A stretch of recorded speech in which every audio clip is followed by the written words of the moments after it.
Shule 66 katika kaunti ya Nyamira zinatarajiwa kupokea ufadhili wa jumla ya shilingi bilioni 1.5 kutoka serikali ya Kuwait ili kuimarisha miundo msingi katika shule hizo.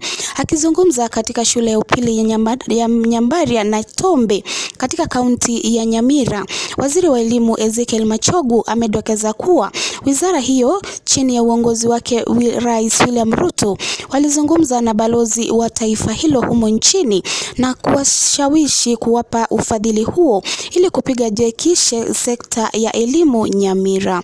Aidha, waziri wa teknolojia na mawasiliano Eliud Owalo amesisitiza umuhimu wa wananchi haswa wanafunzi kujifunza kutumia mtandao ili kunufaika na ajira za mtandaoni. Move to the front to have an opportunity for the CS to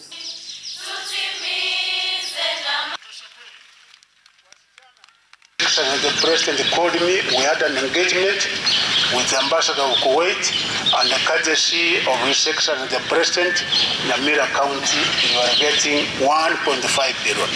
We are going to do a record 66 schools within Nyamira County. Kenya Kwanza government, we want to ensure that our students have digital skills, members of the public have digital skills, so that we get jobs in the digital space. We will also put Wi-Fi in market centers and police stations, and bus terminals where you usually loiter around. We want to put Wi-Fi in all